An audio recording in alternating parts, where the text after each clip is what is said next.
micdup. Highlights from Lowlifes. Highlights from Lowlifes. Wow, Well, that theme song is awesome. Yeah. Wow, Well, I'm there's so two of glad us in the about that. picture, plus a half, plus a what the? Okay. Yeah. Another professional start by us. We're doing a great job It here. happens I all got to the get time. my beer. You guys always yell at me if I open a beer too soon. Yeah. So Terry will be joining us as soon as he figures out how his iPad works and gets the app to stop spinning at him. But until then, welcome to Highlights from Lowlifes. I got Marty, I got Robbie, and Terry Tiger will be joining us soon. For those of you who are tuning in to watch us interview Phil Haywood from the Greenville Drive, Phil canceled on us. We'll get him again sometime next month. So tonight you get a fun show with us. Something fun we came up with. It's a top five former and current Major League Baseball players who have famous relatives. There are tons of answers for this, but there's some really funny and unique ones. There's some obvious ones. Me personally, I've stayed away from Major League Baseballs who have famous Major League Baseball brothers or fathers.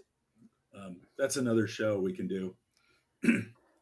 And Tiger is with us. I made it. All right. So we'll do the top five tonight. And let's have you join us. I see a few comments coming in from JC, who is out at the Ports game tonight. Stockton Ports are playing on Wednesday, the Silver Sluggers night.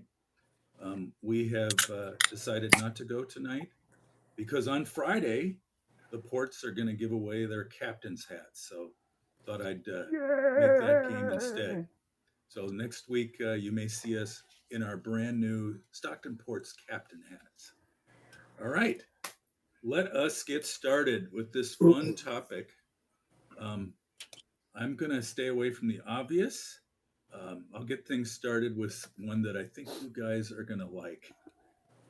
All right. Have you guys ever, you all know about Philadelphia Phillies outfielder Harrison Bader? Okay. It's been around for several years.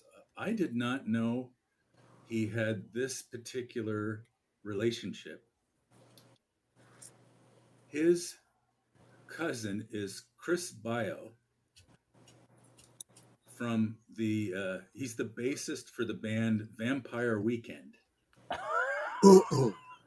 And Chris Bio. Are you serious? Yes. And Chris Bio is a distant cousin of Scott Bio. Oh. From Joni Loves Chachi. Oh, so, Scott Baio. Yes. Yeah, Baio. Yeah, what did I say? Bio? Yeah, so Chris Baio is the bassist for Vampire Weekend. And he is a cousin to both Harrison Bader of the Philadelphia Phillies and Scott Baio from Happy Days, Joni Loves Chachi, and different work politics. Yeah, that's the Scott I was thinking of. Yeah. So that's my number five. We'll probably be able to do more than five of these each. But Robbie, what do you got? Well, I'm going to go with my fantasy league superstar building block for the future. Yes, Pete Crow Armstrong of the Chicago Cubs comes from a very interesting background. His father was an actor who you probably don't know, and I don't even remember the name now. But his mother is Ashley Crow. She's a famous actress that's been in Minority Report, Party of Five, Grey's Anatomy, Nip Tuck, Everybody Loves Raymond. She's one of those actresses, if you look her up, you wouldn't be able to name what she was in, but as soon as you saw her, go, oh yeah, she's in lots of stuff. So she's a hardworking actress in Hollywood and the mother of Pete Crow Armstrong. But she the famous baseball movie that she's in is Little Big League. Little Big League. That's correct. Yeah, everybody will know her as the mother of the lead character, the new owner of the Minnesota Twins.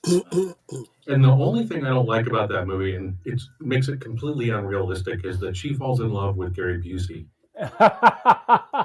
It's not Gary. It's not Gary Busey. It's Timothy Busfield. Come on. Well, whatever. Either way. Actually, no. Okay, you're right. I'm confusing the two movies. Timothy Busfield's fine. He still plays baseball like we do out in Sacramento. Yes. So, he's an MSBL player. Excellent. But nonetheless, Ashley Crowe, mother of Pete Crow Armstrong. MSBL, Men's Senior League Baseball. That's right. Or Baseball League. All right, Robbie, who's up next? Let's send it over to Marty. Okay. Well, I hate to. This guy's a legend. We all know about the great performance and this terrific stats of Woody Woodward. He was that tremendous backup shortstop for the Braves from 1963 to 1968. Was one of the worst trades of all time when they sent him to the Reds for 3 more years to stop playing baseball in 71. We all know him for his great performances, his career batting average of 236 and his one single home run in his last year in 1971. Say no more about that great ball player, Woody Woodward. Oh yeah. Oh, I have to mention. Yeah. You do have to say more. He's the cousin of Joanne Woodward, the great actress. Was many movies. My favorite was All About Eve. And if you still don't know who this lady is, she's been married to Paul Newman for many years. Joanne Woodward is the cousin of this great ball player, Woody Woodward. So there you go. Take it as it goes. Woody Woodward is I would recognize Woody Woodward in public because in 1969, every damn pack of baseball cards I got had a Woody Woodward in it. I would be able to spot him from a mile away. Sometimes you get 2 in one pack. Yeah. How does that happen? I mean, it's not fair. Lum Harris, that's the other one. They can't get rid of him. Hey, Terry, take us home. So I've got a player here who is a pitcher from the San Diego Padres between, let's see, 09 to 11 with the Padres. He's an all-star twice. Delivery Man of the Year award. His name is Heath Bell. But who's he related to is Drake Bell. Drake Bell is his cousin. And Drake Bell, you may have seen him in Fairly Odd Parents, Spider-Man, Ultimate Spider-Man. I know.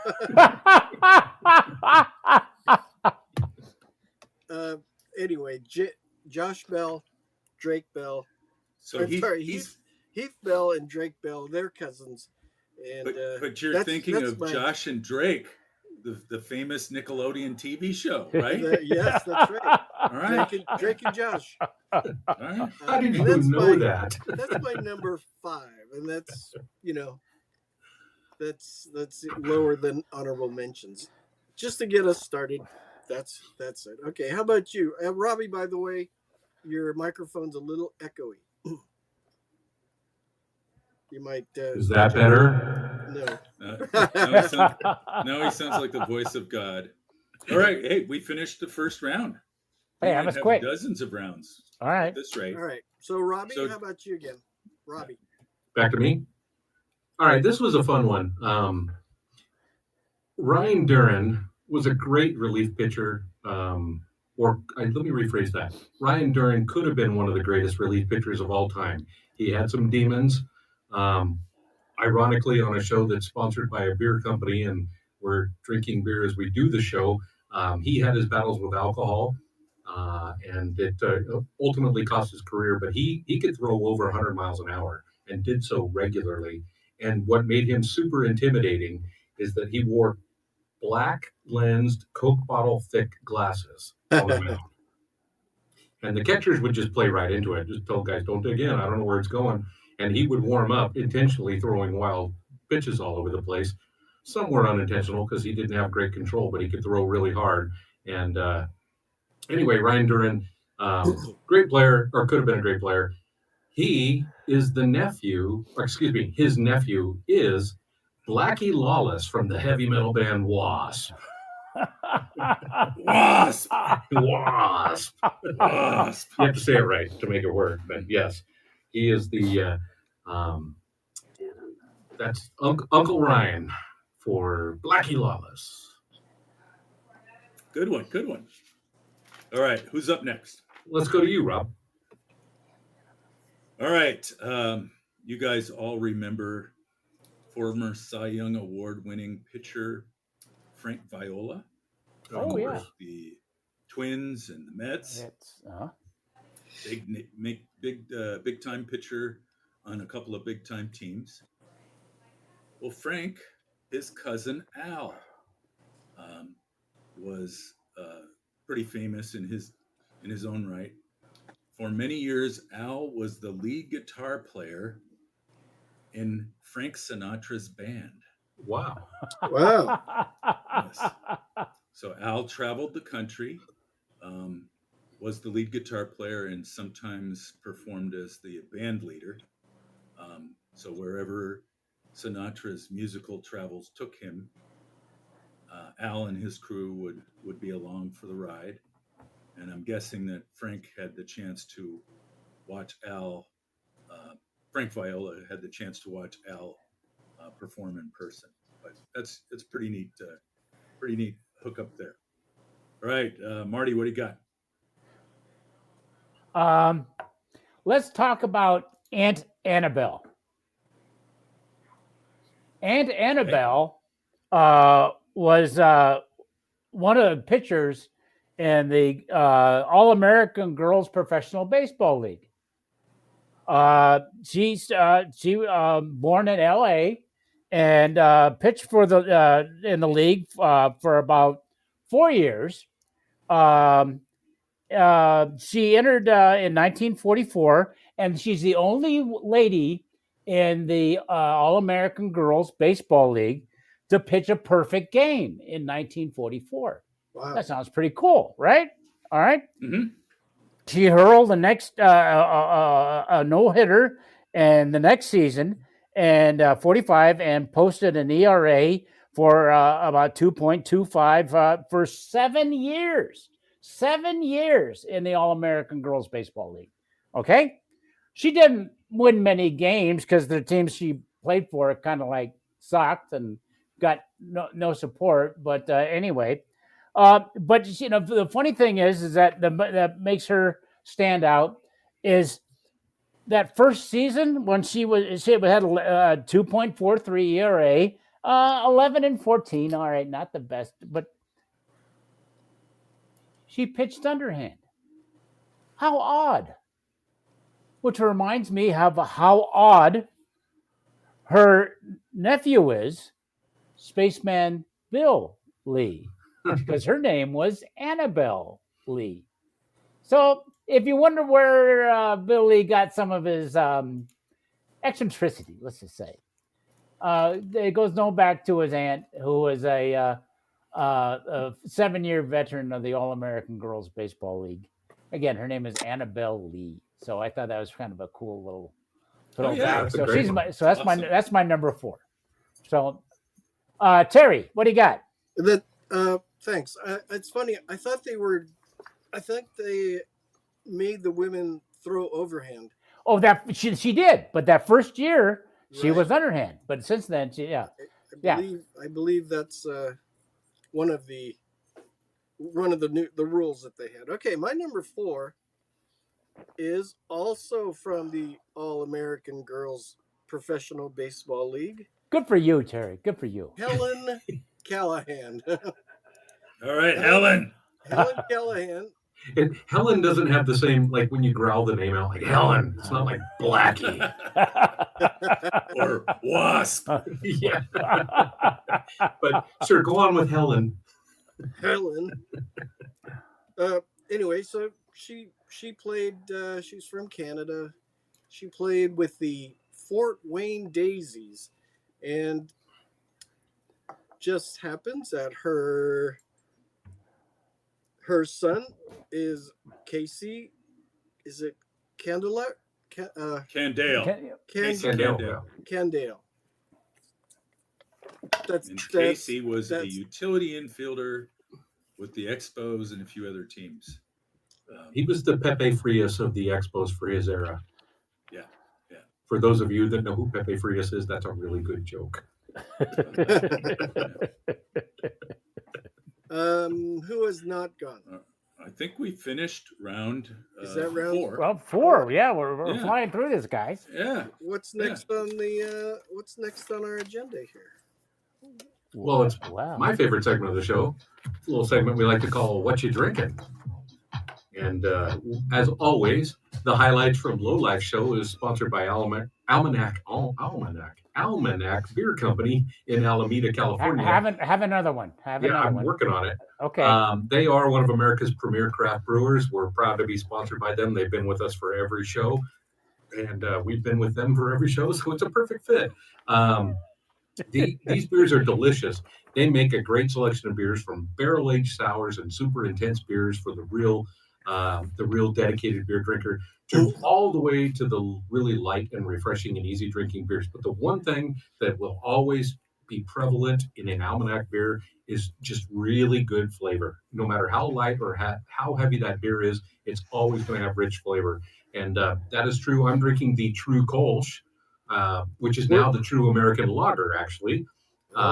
They've changed the recipe slightly. They're making the Kolsch in the future again, but for now, this is the American Lager. And this is great. This is really good, clean, easy to drink, but you still get a lot of density of flavor and a little more malt, kind of that East Coaster style of a lager. So I'm really happy with this.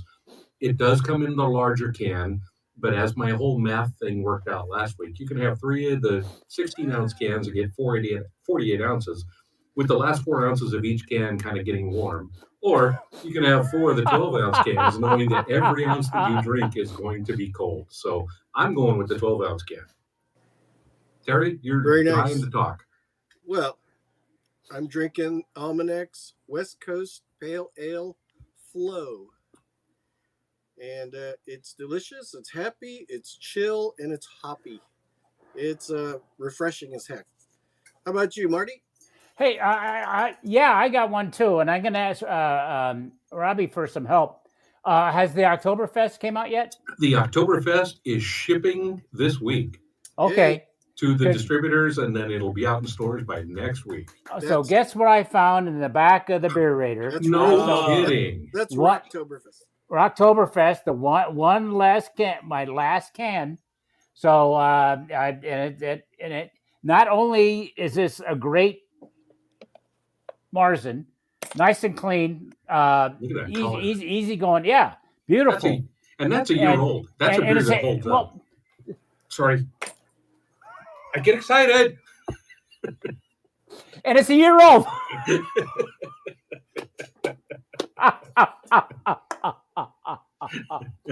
really looking forward for the new stuff to come out that says just shipped. So really looking forward to for the Rocktoberfest for this year. But it only goes to show once again to jump on Robbie's back what great craft brewers they are. From the lights to the darks to the sours. I still got a couple left in there, but and they may be there for a while. But hey, what guys? Get me out of here. Almanac beer is terrific. I love it. Jeez. So Marty, you're saying that you have some extra sours? Oh, there, yeah. To the end of my plum sours, my Sour Nova from Almanac. This is the latest in the line of sours, the plum. Fruity, refreshing, and tart. It says so here, right here on the can. So it's got to be true. What sours do you still have? What? You The probably pink have some one. plum. Yeah, I think they're plum. I think they're the plum. Yeah, I think Yeah, so. plum. Yeah. Can I do my Karnak thing? Yes. What were the 3 descriptors you did? Fruity, refreshing, and tart. Fruity, refreshing, and tart. Name 3 adjectives that describe Rob Weber. All right. Ooh. Ooh. I'm sure our crowd What percentage of our understand audience those got jokes that? from the 70s. Yeah. All right. Hey, let's Don't get rolling worry. with I'm another gonna go round. further. I'm gonna go further back than that later on. Don't worry about it. We do have a what you drinking caller. Great. Oh, okay. What you drinking? Well, I'm sitting here with Cactus Billy, and I'm having a Almanac True Kolsch, and Billy's having a Seaside West Coast IPA by Almanac. We got the mister going. Cheers. So, I mean, it sounds to me like it's 2 old guys on the freeway. They're driving and drinking beer at the same time. That's what it sounds like. Yeah. Ask him to close the window next time. Yeah. Is Cactus Billy a person or a drink? Yes. He's a prickly pear, I'll tell you that. He's a prickly pear. That's for sure. Well, anyway, thanks to Almanac. If you're in Alameda, you can get to Alameda. If you're making a trip to the Bay Area, build it into your itinerary. Almanac Beer Exactly. Company in Alameda, California. It's a great place to visit. They love beer drinkers, and they love families and people hanging out. Thanks, Almanac. Thank you. Yeah. If you go there and tell them you heard about them from the highlights from Lowlifes show, and they may take pity upon you. Back to you guys. Wow, he's just got a real good commercial voice. Yeah. Okay, we have completed a couple of rounds. Terry, you finished that round. Who starts off the round 3? How about you, Marty? Okay, great. Hey, thanks. You ever heard of the actor Richard Whitmark? Yeah. He's been in a lot. He was in a lot of movies. I'm going to go down the rabbit hole for a second. It's my one of my favorite movies of all time is called Judgment at Nuremberg. You ever seen it? Mm-hmm. Yeah, that's a slapstick laugh riot. Oh, Yeah. And it's all about the Nuremberg trials, and it's some great performances. Not only Woodmark, who's the chief prosecuting attorney, Spencer Tracy's the judge. Montgomery Clift does a great job of a character actor. So does Judy Garland as an older Judy Garland, but plays a character role in that. And there's a couple of people who surprises you in there. Is William Shatner is in there before Star Trek, and then Werner Klemperer is in there too before Hogan's Heroes. So Colonel Clank. Colonel Clank. It's a great, but Hogan. You're saying Werner Klemperer has played the full spectrum of Nazis. Yeah. and the man was and his family escaped from Nazi Germany because he was Jewish before everything went crazy in the early 30s. Why do you bring this up, Marty? Because I got nothing better to do. I really don't. But okay. But his daughter married Sandy Koufax, the great Hall of Fame pitcher for the Dodgers. So he is the ex-father-in-law of Sandy Koufax, the Hall of Famer, 7-time All-Star, 4-time World Champion. You can go further, but he's a Dodger, so say no more. I'm done. Okay. Webby, what do you got? Number 3. All right. So we all know Detroit Lions quarterback Jared Goff, one of the best quarterbacks in the NFL. But what you may not know is that his father was a major league catcher. Jerry Goff played for the Houston Astros, the Montreal Expos, and the Pittsburgh Pirates over a short career in the 80s. in the 90s. Jerry settled in San Rafael, California, still lives there, and Jared comes out to visit quite often. But was just looking through an old lineup card that Wendell Kim gave me a few years ago, and there he is, Jerry Goff getting a rare start at Candlestick Park, batting eighth for the Houston Astros in a game. I think he hit a half dozen homers in the big leagues, and he'll always have that. And then to brag about, along with the fact that his son is one of the best quarterbacks in the NFL. So Jerry Goff and Jared Goff. Okay. Well done. Nice. So Jared, I guess. Jerry got one. Oh yeah, I was just gonna say. I guess that family has gifted arms. Excuse me. That's right. Pardon me. Excuse me. I wonder if they play golf. Golf on golf. The Isn't golf- that's the Dorf golf- on golf. I Golf never on golf. golf. Golf, Golf on golf on golf. golf. do they call them golfers? So this gentleman is the father of my next guy, or actually, sorry, he's the uncle of this next guy.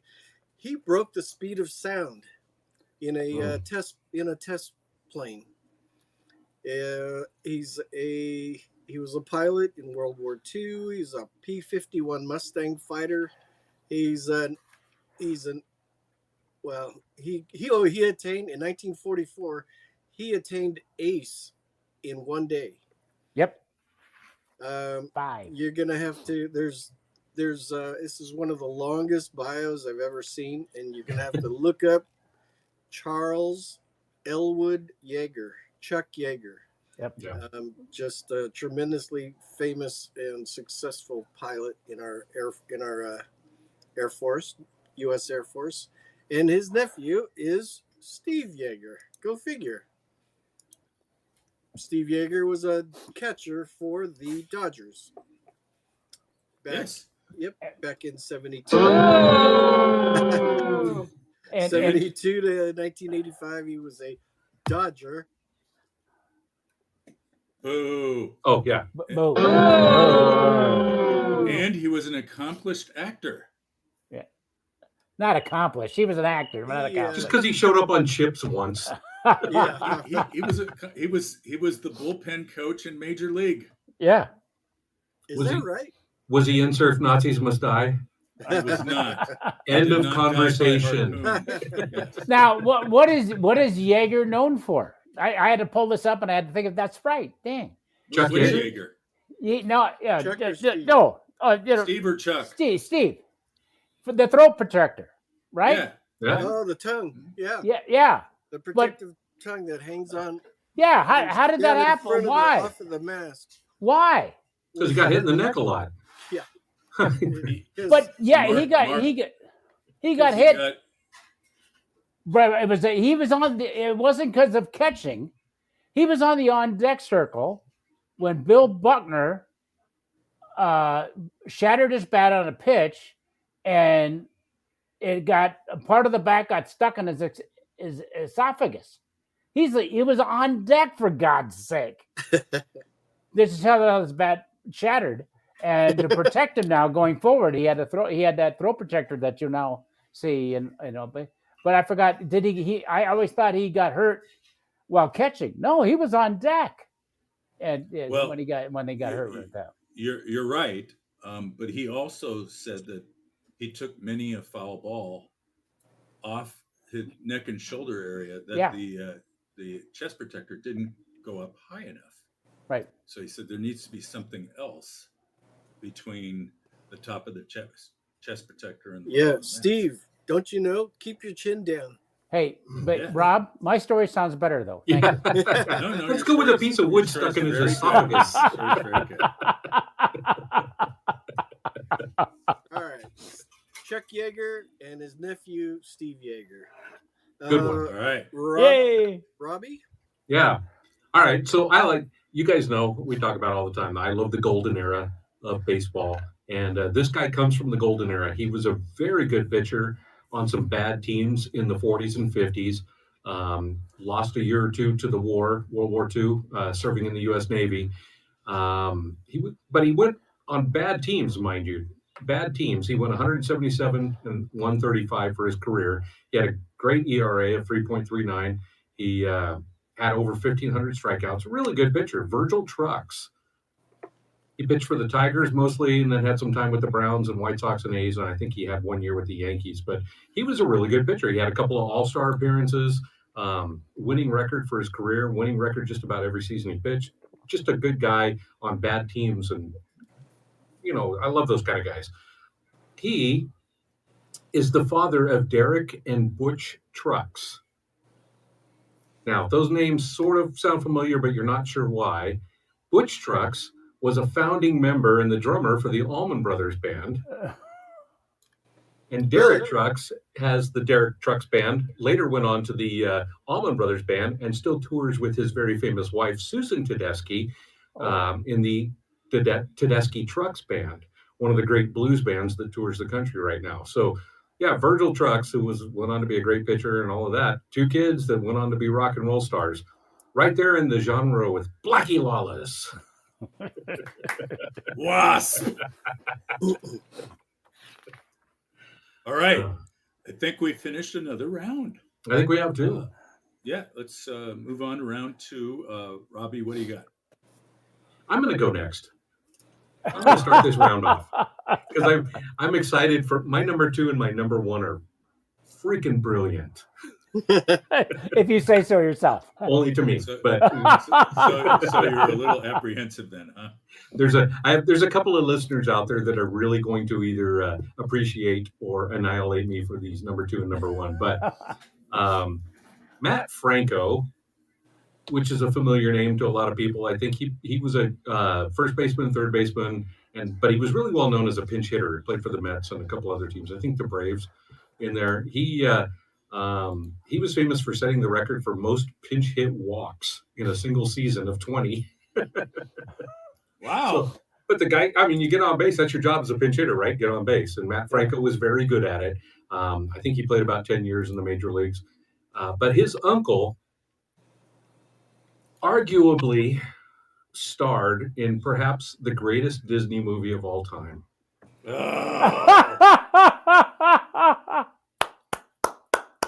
His uncle is Kurt Russell, and of course I'm speaking about the computer wore tennis shoes. So, hey, how many Oscars did that film win? If they had the Nickelodeon Awards back then, I would have swept. How many So it was ESPYs really did it just a win? timing thing. How many Yeah, ESPYs yeah. did it win? Outside of Batman, it's probably Cesar Romero's most definitive role. Wow. Without a doubt. Wow. Yeah, Dave, thank you, without a Marty. doubt. Yeah. Cheers. Oh, I'll yeah. drink to that. Yeah. Applejack, Rainbow Lunch. It has been a while since we've talked about the computer who wore tennis shoes. So Yeah, and I guess Terry it seems will the most slide disgusted this out of all of you, so I'm going to let him go next. Well, he didn't win any ESPYs. Okay. Hey, but so Kurt this- Russell is a baseball player, right? So come on. I almost was it Kurt Russell that was in the one where he was a high school coach and they bet if they won the season. No, that was Dennis Quaid. Oh, Dennis Quaid. Never Kurt mind. Russell, though, his dad owned the Portland Mavericks, and he's played for the Mavericks as a big part of that team. So, which is a great documentary on Netflix, but that's a different. Billions Bastards of Baseball, was that Yep. right? Yeah. The battered bastards. Battered bastards. Battered of Bastards. Yeah, battered. Okay. Never mind. Never mind. baseball. So this player, I knew him from the Oakland A's. He's a 2-time World Series champ. Went to the Yankees. He had 40 home runs, stole 40 bases in one season. Silver Slugger Award, 3-time American League outfielder, All-Star. My significant other said, "Be nice," and I says, "Well, he did take a ball off the head on the top of his head, and it went over the fence." This is Jose Canseco. Mm-hmm. and he is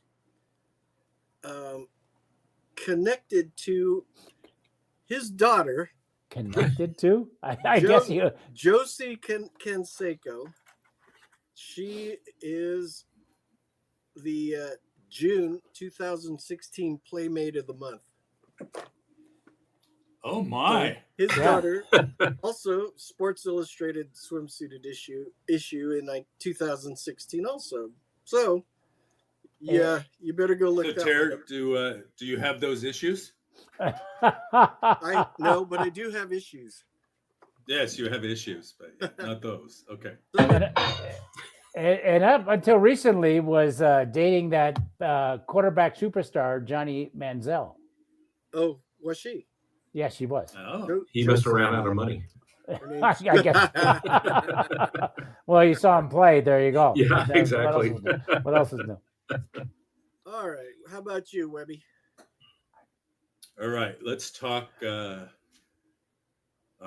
local boys, San Francisco Giants. Former Giants first baseman JT Snow. Sure. His father was a great NFL receiver with the LA Rams, Jack Snow. Year after year, I get the Jack Snow football cards from the hated LA Rams, but I got to admit, those guys were good. Roman Gabriel throwing to Jack Snow, and Lance Rensel was the other wideout. Those guys did great, and Snow was an All-Pro many times. So good pedigree there for JT Snow and his big career in baseball with the Giants and the Angels. So, Real quick, who was the quarterback who used to throw passes to Jack Snow? Roman Gabriel. That's right, Roman Gabriel. Yeah. Yep. Mm-hmm. Actually, there was a couple of different guys, but it was mostly Gabriel back then. Gabriel was who I was fishing for. Yeah, John Hadel was another guy that went through there, but Gabriel was the guy during most of Jack Snow's playing time. So, all right, hey Marty, pick number 2 there. Let's have a little fun. right. I have two legitimate stories in front of me, but I'm just Oh gonna no, he's put going to tell us about a Bugs Bunny cartoon. but close. Okay. I'm gonna tell a story that you were all there when it happened. Okay. There you go. It's from Marty's favorite movie. No movie. You guys were there. Remember the barfly, the lady barfly at Cooley's in Cooperstown? Yes. We were your all girlfriend. sitting. Yes. Wait, thank you. We were all sitting at the bar. There was 6 of us, and we're all lined up and having beers and having not just beers, Yinglings, if I remember correctly. Correct. Having a great time. And the barfly, and you guys, that happened to me twice. The second time in Kansas City, we'll talk about later. You guys were, especially if Dave Hall's listening. But anyway, the lady was sitting there next to me and saying, "Where are you guys from? What are you doing here?" And we tell her the whole story about. And she started telling me how she is related to Dottie Hinson. Now, we brought up the All-American Girls Baseball League before in this show. The only problem is there is no Dottie Hinson. That's right. Fictitious name. Dottie Hinson was the character was a conglomerate of a lot of the ladies who played in the league at that time. But she was convinced, or she was trying to convince me, in other words, that she was a direct descendant of Dottie Hinson. Now, and the only reason I'm bringing this up is, once again, to thank the other guys on the screen for coming to my defense.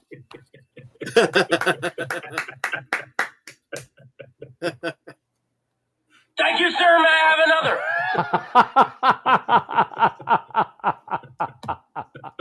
Can we get yellow carded for hand gestures? No, but I will rank that at number one. Thank you very much. All right, who's left with? No, I think that that was finished it. up round two. Cool. That's round All two. right, far out. All right. All right. Hey, let's talk a little bit about micdup. Yeah. You are watching us on the micdup app, and we always have a lot more fun when you participate with us. And the best way that you can do that if you're watching the show live is to hit the microphone at the bottom of the screen, and a clock will start on your screen. A red circle will give you 30 seconds to say what you'd like to say. So begin speaking as soon as you see that red circle, and finish speaking before it finishes its circle. So you'll have a chance to listen to what you said, and if you like it, you hit send. It shows up on our screen in text form. We can read it and see if we want to play it in or if we want to make fun of it. But that. If we play your message, you'll hear your voice live on the show. Okay, so what happens? Don't worry, nobody's listening anyway. That's right, nobody's listening because they all watch the show in archive. Right? You can watch all of those archive shows in Mic'd Up on the right-hand side of your screen once you jump in. You'll see over 100 shows from us, and you'll see other shows from Rick Barry, Biff Roberts, John Rieger, Chris Hull from the EPL, Jim Darby, Cal Baseball, all kinds of stuff out there, all kinds of great content. And if you want to see more of the Lowlifes, we've got a YouTube page. Look for Highlights from Lowlifes on YouTube, and you'll see all 100 and something videos posted and ready for you to view. Some of them are really, really, really good. And others are not. You get to see us mature over the course of a couple of years and figure out a little bit about how to do technology. We still have no idea how to act in front of a camera, but you get what you get. We're a comedy show, so laugh it up. All right. Hey, let's get into round one. Marty, you finished up round two, so who starts it off? You are. All right. Great. Hopefully I'm not stealing anybody's thunder here. But there is a journeyman outfielder who's been jumping around the big leagues for the last 10 years or so. Tracy Thompson. Most of you know him from the Dodgers, but he's played. I believe he goes by Trace. The Mets, the White Sox. What's that? I believe he goes by Trace. Trace Thompson. Okay. I just call him Tracy because that's what it looks like. So he has some pop, but he hasn't been able to stay in the big leagues. The batting average isn't there. The consistent production isn't there. But he's still bumming around in AAA right now. Trace is the son of former NBA basketball player Michael Thompson. Oh. And Michael is spelled Mychal. Huh. Okay. And Trace's brother is Clay Thompson. The Warriors. The Warriors great ball player who is now with who, guys? Where did he end up? San Antonio? Yeah, perhaps. I'm not a huge NBA fan, but I know he was a good long-range shooter for many years. Left the Warriors. But every once in a while, when the Warriors were in town and maybe had a night off, if Trace was in town with the Dodgers, Clay would get all of his teammates together and Clay Thompson. they'd catch the Giants-Dodgers game or the A's-Dodgers game just to see his brother. So very supportive of each other. Cool family, right? That's my number one. Dallas. Oh, He's with Dallas. Brian just let us know that Clay Thompson is with the Dallas Mavericks. Well, let's play it because it makes it official that way. I mean, he went to all right, the effort. Right. Clay Thompson, Dallas Mavericks. Yeah. Brian, So change. There you go.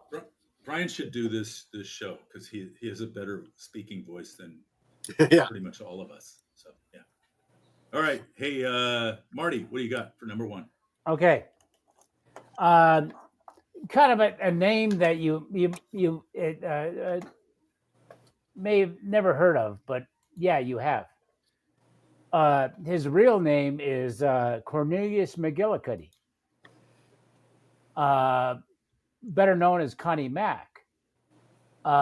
He's just happened to manage the Philadelphia A's for 50 years, holds the all-time record for wins in Major League Baseball. House of pleasure. Yeah. Tony La Russa is second on that list. But just for fun, what's the difference in wins between McGillicuddy and La Russa? The number. McGillicuddy has X amount more than Tony La Russa, who's number 2 on the I'll list. say 1,100. 850. Wow. This guy's pretty good. Hey, man, he should be in the Hall of Fame. Well, he is. And he did, he's got a few, but the funny thing is that his family has made names for themselves too. And I thought this was kind of intriguing because it wasn't in entertainment and it wasn't in sports. His grandson was a U.S. senator out of Florida from 1989 to 2001.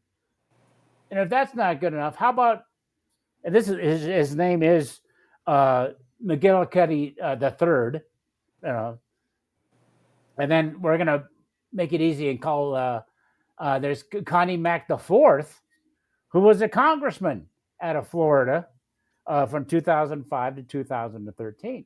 Wow. So that's quite a legacy for No the kidding. McGillicuddies. So they're just for something different. That's my number one. Well done. Thank you. Appreciate it. Pretty good. Tiger, what's number one? All right. So I had a number one, and I have a really good honorable mention, but I got a late breaking entry. This one's pretty good. It's trumped the other ones. You can thank BK for this. So you all know. Well, let me put it this way. There's an American actor, singer, songwriter, comedian, musician, reality television personality, drag queen, who was on 6 seasons of RuPaul's Drag Race. Gee, let me look that. Let me look that up. Wow. Okay. Let me tell you who this person's uncle is. Mickey Mantle. We're talking about Kelly Leroy Mantle. Kelly Wow. Leroy Mantle. Wow. Wow. I am very impressed with BK's knowledge. Yeah. Say no more. Say no more. And when he texted it to me, he sent a picture. Look up Kelly Leroy Mantle or Kelly Mantle, and I looked at him. It's like, no way. He's like, way. Well, that's the definitive term. Way. That is the answer. Kelly Mantle is a drag queen from Oklahoma, and Mickey Mantle is her uncle. Is it they? Is that how you they's uncle? All right. That's my number one. I've got a couple honorable mentions now. Yeah, that was a good number one. I like that one. Yeah. Robbie, did you go? That'll be me. First off, just a shout out to our friends and some of the lowlifes that are standing in 107-degree weather on a parking lot in Stockton, getting ready to go to the Ports game. It'll be great inside, but I know you idiots are outside drinking beer right now, so yeah, we'll see you Friday. More almanac. Yeah, that's right. All right. So my number one there was a couple of ways to go with this guy. He Hall of Famer. There are people among us that consider him to be maybe the greatest player of all time. He is directly related to a person that came over on the Mayflower. Oh. So I could go with that. But because I love the golden era so much, in the 1950s, one show really captured the heart of Americans everywhere. The children and parents could sit in front of the TV and watch the show together. And they would say, this is great entertainment for all of us, just to be together on the couch. This is a wonderful evening. Tony Dow, also known as Wally Cleaver, from the Leave It to Beaver show. Well, he is a cousin of Rabbit Moranville. Ah! That's right. Rabbit Moranville, directly related to Tony Dow from Leave It to Beaver. So, in a world that should be perfect, tonight it is. I'd like to tally folks, of it how took him many 4 relations days of to find Rabbit that. Moranville. Yeah. It went through several family trees. He had several scientists working on this. So I will tell you, I found a website like on page 19 of the Google search that was called famouskin.com. Oh, that's good. And you could put in the name, and they had people that came over the Mayflower and some of the different ships, and the Nina, the Pinta, the Santa Maria. You know, I think JC was on the Pinta, but nonetheless, it broke things down that far. So, like, if they were an early immigrant to the U.S., or if they had any kind of political role or celebrity whatsoever. But the page was clearly designed in 1992 because it still had like the little blinking lights and the really crappy formatting and all of that's the HTML formatting of the old days. But that led me directly to Tony Dow, Rabbit Moranville. The world is complete. I will sleep so well tonight. Yeah. Well, first of all, I went on that tour and I did go in the bottom of the ship and I saw JC carved into the. Yeah, Tara, I think it's all valid because he still wears the shoes. And, With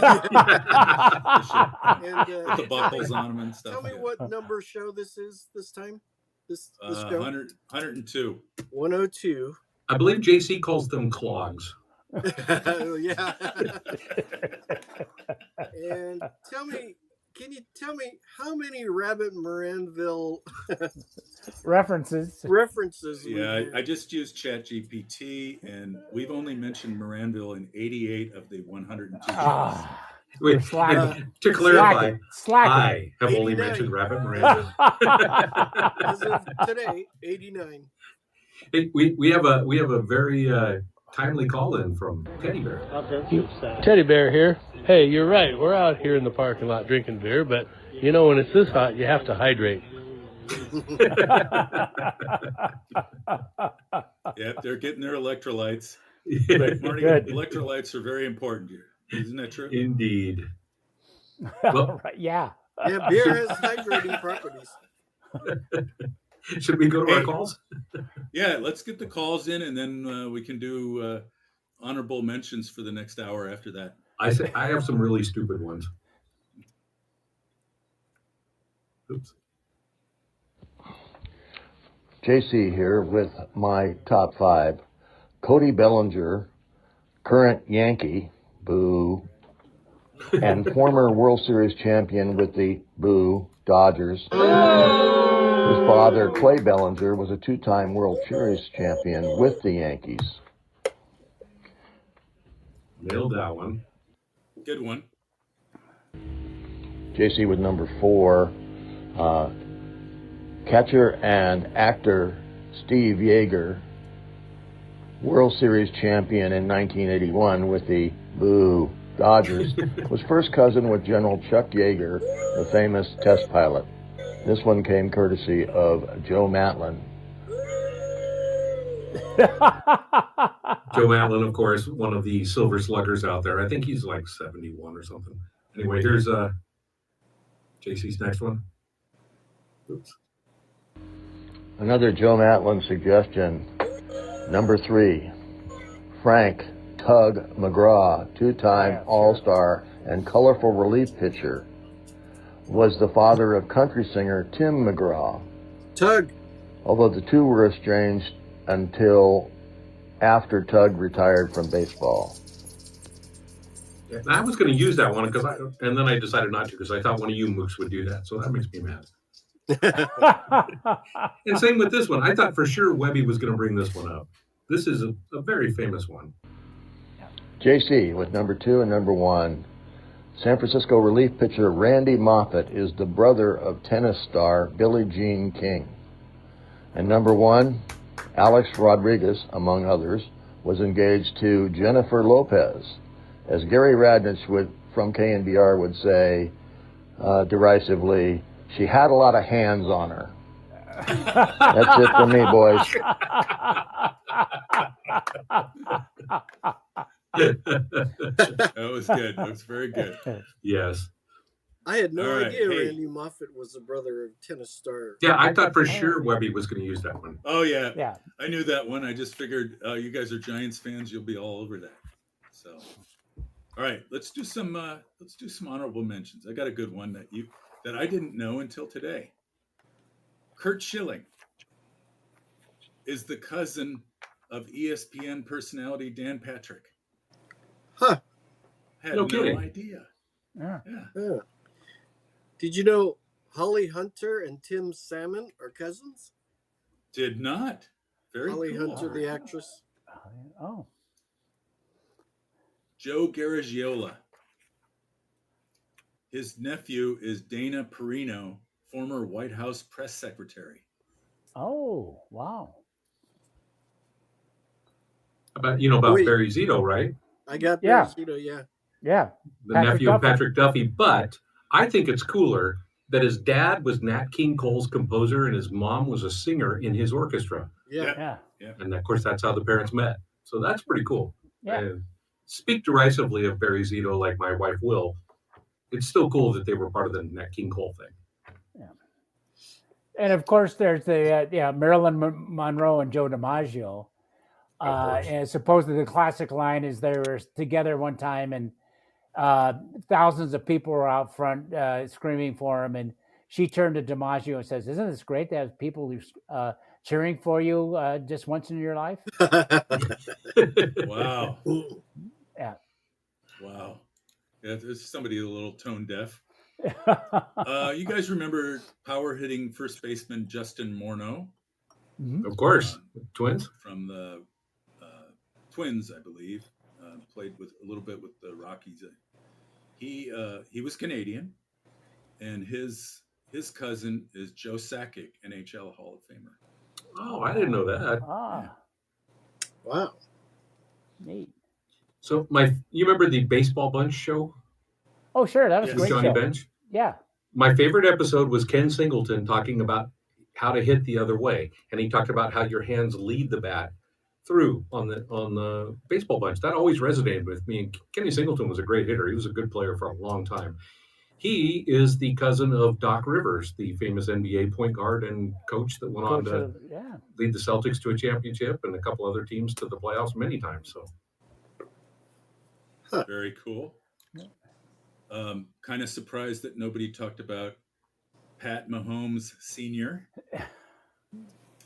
former major leaguer with the Twins, Mets, and a few other teams. And his son's a pretty accomplished quarterback in the NFL. Who's that?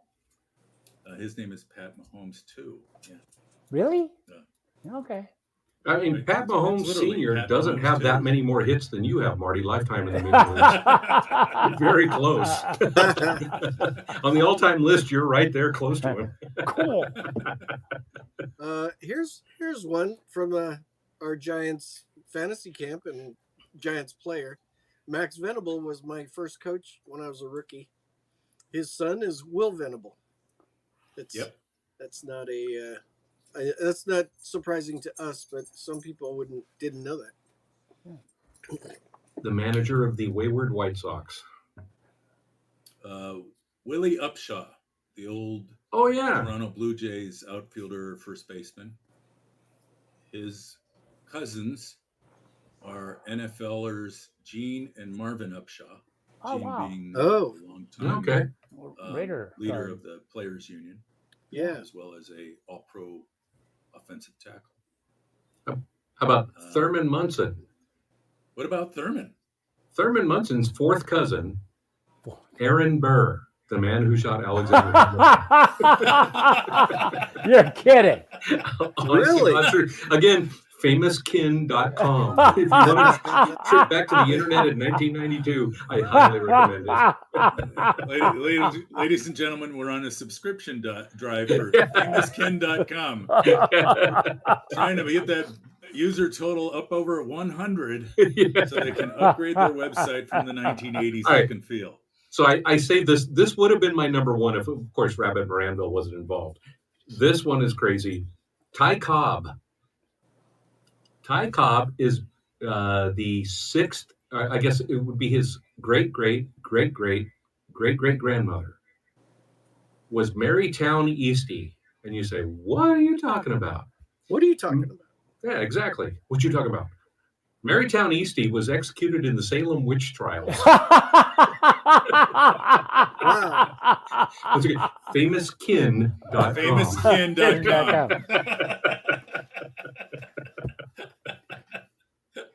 All right, you guys got any more? Or they never got over Y2K. I am tapped out. I think we beat this topic to death. There's several spin-offs we can do on this, but not only beat it to death, we resuscitated it and then beat it to death the second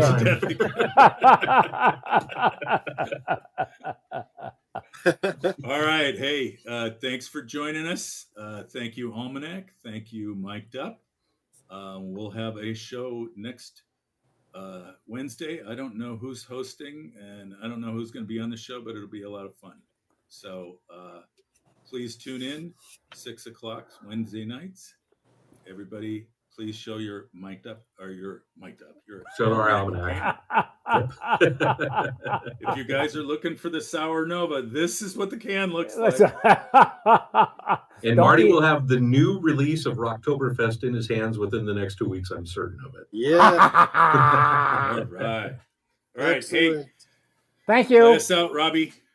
Have a good night.